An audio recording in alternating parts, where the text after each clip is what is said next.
lupa waktu, ngopi itu tidak masalah, ngopi boleh. Bahkan ngopi itu adatus salaf. Ya. Kebiasaannya para salaf itu suka ngopi. Jadi para ulama juga suka ngopi, tapi ngopinya tidak seperti kita. Oke. Ngopinya untuk kebaikan. Kalau kita kadang ngopi untuk nonton bola, ya. Ngopi di warung kadang untuk numpang wifi-an. Oke. Di warung 5 jam cuman beli kopi segelas 3.000. Ya, mesane sing enggak ada warung. Oke. 5 jam duduk cuman numpang wifi-an, belinya cuma 3.000.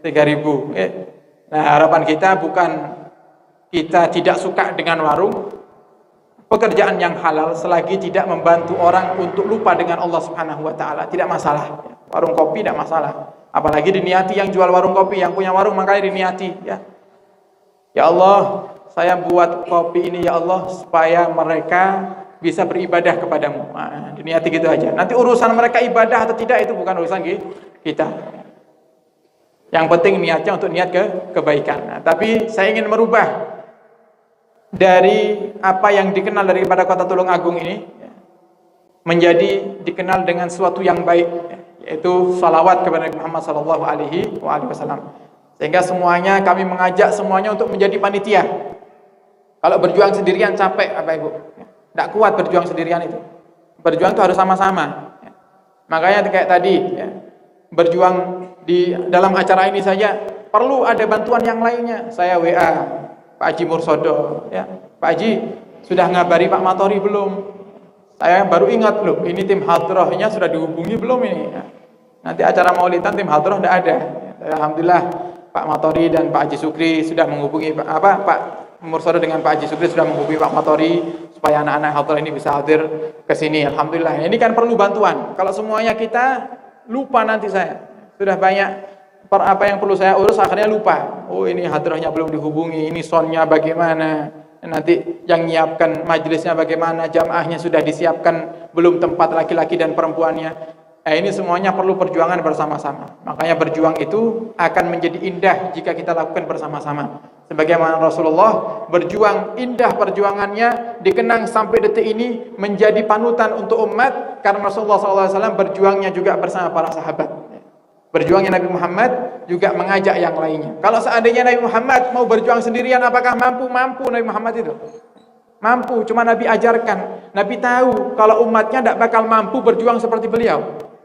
Nabi Muhammad itu Bapak Ibu pernah menobatkan orang yang berbuat jahat, orang yang zalim, tobat cuman karena disentuh dadanya oleh Rasulullah SAW. Dipegang dadanya. Orang ini mau nusuk Nabi Muhammad dari belakang.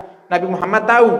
Nabi Muhammad menoleh, kemudian dipegang dadanya, dan langsung orang itu berkata, demi Allah, wahai Muhammad, sebelum kau sentuh dadaku, aku termasuk orang yang sangat benci kepadamu, wahai Muhammad. Tapi setelah kau sentuh dadaku, wahai Muhammad, aku menjadi seakan-akan diriku orang yang paling cinta kepadamu, wahai Muhammad. Tidak perlu tausiah, tidak perlu ceramah, cukup disentuh dadanya, mendapatkan hidayah daripada Allah Subhanahu wa taala. Nabi Muhammad seandainya mau berdakwah sendirian, bisa. Mampu Nabi Muhammad. Nah, kalau kita tidak bisa. Nabi Muhammad kenapa berjuang dengan para sahabat? Karena Nabi tahu nanti umatnya tidak bakal mampu berdakwah sendirian. Nabi faham bagaimana nanti keadaan umat ini yang perlu digiring untuk menghadir ke majelis bersama-sama. Bareng-bareng dakwahnya. Nah, coba kalau seandainya saya dakwah sendirian. Kemudian ada yang suka maksiat. Ada yang jarang sholat. Ada yang suka minum-minuman keras, saya sentuh dadanya. Kira-kira tobat kenapa tambah mokong? Tambah mokong, tambah orang karuan. Kenapa tidak mampu? Cara kita tidak mampu dengan seperti itu.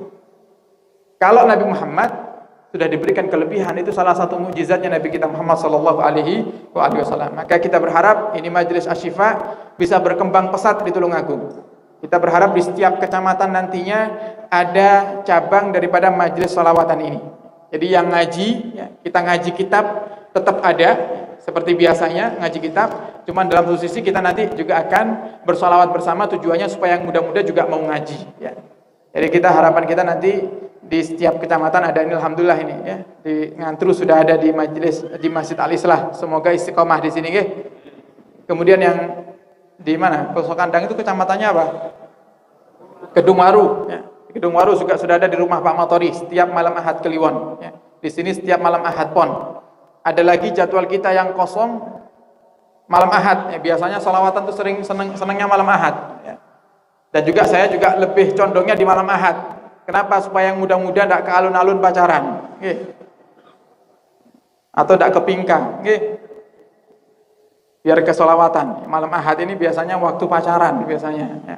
Kita bikin majelis sholawatan malam Ahad. Ada satu jadwal kita majelis sholawatan malam Ahad. Majelis jadwal yang kosong yang nantinya akan kita buat untuk sholawatan. Ya untung-untung bisa ada di luar daerah Ngantru. Karena di Ngantru kita sudah ada di sini. Biar menyebar. Ya, mungkin di kecamatan yang lainnya. Saya tidak hafal kecamatan-kecamatan di Tulungagung ini. Ya, mungkin ada di mana di Ngunut misalnya atau di mana lagi Bandung atau sana area sana sudah terserah. Itu ada satu waktu yang kita masih kosong di malam Ahad, tapi maghribnya sudah ada jadwal. Habis isanya kosong. Malam apa itu? Malam Ahad Wage. Ya. Jadwal kita habis maghrib di Masjid Botoran, Masjid Pelem, ya, Botoran. Ya. Di Masjid Pelem Botoran, ba'da isyanya kita kosong. Nah, rencana kita ingin dibuat majelis sholawatan. Ya. Insyaallah akan didukung dengan teman-teman tim hadrah ya, dari Alfa Salam ya, dan juga para jamaah dari Ngantru dan sekitarnya. Oke, monggo jika ada yang berkenan untuk kita datangi masjidnya untuk salawatan monggo, dan tidak harus di masjid. Tidak harus di masjid. Jadi nanti akan kita bentuk panitia. Kemarin sudah kita ngobrol-ngobrol dengan Pak Haji Marsono juga kepingin ayo kita berkembang, kita kembangkan salawatan ke Ngunut, kemana ke sekitar Tulungagung ini. Alhamdulillah kalau bisa keluar Tulungagung ke Blitar, Trenggalek, Kediri dan lain-lainnya. Tapi kita mulai dulu di Tulungagung. Dakwah itu caranya gitu. Dakwah itu dimulai dari tempat kita dulu. Kalau kita ingin dakwah yang kelas kecil, ya, kita dakwah di rumah dulu. Ya. Istri, ke anak, jangan nyuruh tetangga sholat, istrinya orang tahu sholat. Kira-kira gimana? Jenengan nyuruh tetangga untuk sholat, tapi istrinya tidak pernah sholat, bukan malah tobat tetangganya, malah dapat bahan baru untuk rasan-rasan. Lah, iku wong nyuruh aku sholat, bojone orang tahu sembahyang kok. Ini cara dakwah. Nabi Muhammad sudah mengajarkan sebenarnya dakwah itu dari lingkungan yang tempat kita tinggal. Kalau kita tinggalnya di Tulungagung, kita mulai dakwah di Tulungagung. Kita mulai untuk mengembangkan majelis salawat ini di Tulungagung, dan kedepannya nanti kita akan undang para ulama juga supaya lebih adem. Ya. Itu juga tujuan kita. Ya. Saya itu kepingin di majelis itu duduk para ulama, para kiai semacam ini, para habaib juga. Insya Allah nanti kedepannya akan kita undang di majelis Asyifa ini yang ada di Masjid Al-Islah, insya Allah. Moga-moga majelis Asyifa ini bisa berkembang di Tulungagung dan mendapatkan ridha daripada Allah Subhanahu wa taala dan ridha daripada guru-guru kita semuanya. Amin ya rabbal alamin.